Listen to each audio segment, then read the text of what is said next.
Hey y'all, it's Io here with Noodle Nook, and I help teachers survive and thrive in special education. In this video, I'm going to help you with 7 practice questions for your special education job interview, plus 7 things you should never ever say. I guarantee this will help you score a job and start on your journey in special education. So let's get started.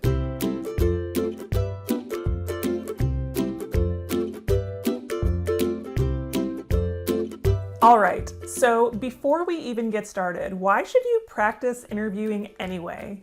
I mean, what's the point? Well, it turns out there's some very good reasons. Reason number 1 is that most people in an interview will make their decisions about you within the first 5 minutes. So you might sit through a 30-minute interview and they've already decided in the first 5 minutes whether or not they want you to stay around. So those first 5 minutes are crucial, and practice will give you some polish, I promise. Reason number 2 is because you might only have one shot at this job. This interview might be your make or break, so invest the time and make it good. Reason number 3 is that there are some patterns in what the interviewing team is going to ask you, and there's also some things that they want you to say. So why not think about those things and have some answers prepared before you ever get in the interview so that you can make sure you're touching on the most important points. Reason number 4 is that teams don't always hire the teacher with the most experience or the best references. Sometimes they hire a teacher based on how they feel they'll fit with the team. So you want to make sure in your interview that you're putting your best self forward so that they know you're a good fit. And reason number 5, hey, if you are sitting around right now without a teaching job, you don't have anything better to do. You need to commit and do these practice interview questions. All right, guys, let's get started. All right, I need you to buy into this. We're going to pretend like it's interview time.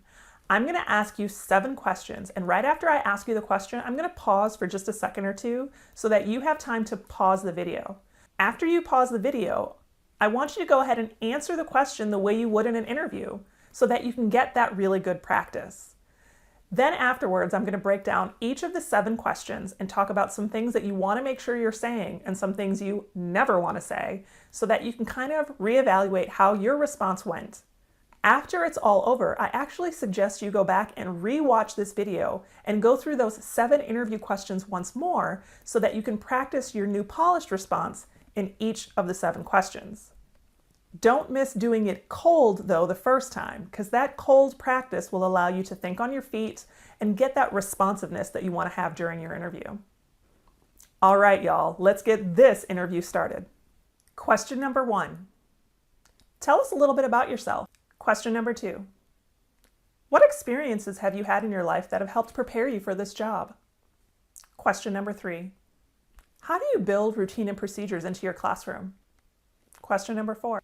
How are you planning to effectively include students with significant disabilities in your classroom instruction? Question number 5. How do you handle conflict within your teaching team? Question number 6. In your first year on campus, what do you anticipate your biggest challenges to be? Question number 7. Do you have any questions you'd like to ask us? Okay, y'all, how did you do? Drop a comment below right now and let me know which question did you think was the hardest. If you didn't feel confident or weren't exactly sure what to say, then you're going to want to watch us break down those 7 questions. Question number 1. Tell us a little bit about yourself. I love this first question because it comes up over and over in interviews. Interview teams want to know something about you that's not written on your resume. Also, we know that the first few minutes of an interview are essential so that the team can get to know you. So this first question is super important. You want to have something polished and prepared for the interview team to hear, something that gives some insight to you as a person, not just regurgitate your CV form that's sitting right in front of them. So have something ready that you can share some information about you and also put a little personality into your response. Whatever happens, do not do this.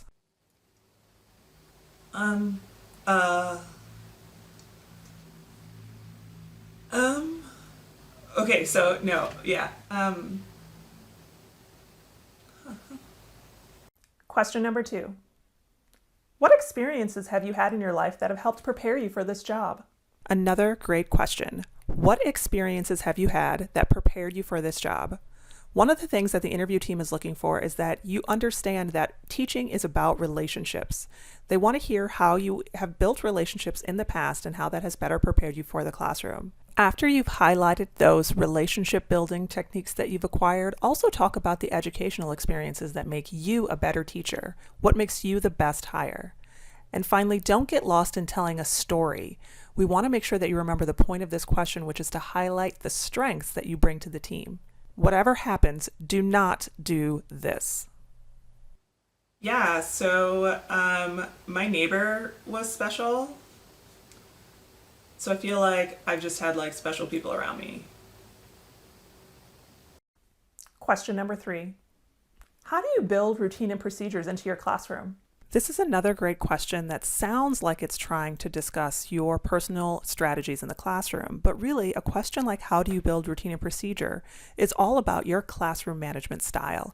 So when you answer this question, you want to talk about how you plan on maintaining good classroom management with students with disabilities. As you respond, you're going to want to highlight how you use research-based strategies like visuals and consistency, and also how you plan to do remediation when the routines and procedures you've set out don't work. Take this time to speak to what the administrative team can expect. A lot of times if they find out that you can solve your own problems before they've even started, you become a better candidate for the position. Whatever happens, do not do this. So I just make sure to have my students follow the rules, and then there's all kinds of procedure by that they're following rules. Let me take a second right now to remind you to subscribe and hit that bell so that you don't miss any new videos from Noodle Nook, because you are going to nail this teacher interview, and those videos will help you with tips, tricks, tools, and strategies so that you survive and thrive in special ed. Question number 4. How are you planning to effectively include students with significant disabilities in your classroom instruction? So how do you plan on including students with significant disabilities in your instruction? The team really wants to know how you're going to structure your class to include students at multiple levels, which is how most special ed classrooms are made up. So how are you going to meet the needs of high and low ability students? You might want to mention how you do general behavior management and also how you lay out a classroom so that you can make sure that all students are included. Last but not least, talk about how you are going to effectively use staff and resources like technology to make sure that all students have access and are included. The one thing you never want to say is this. So everybody in the class has a disability, and I would make sure that everybody was included, because everyone in the class should be included, right? Question number 5. How do you handle conflict within your teaching team?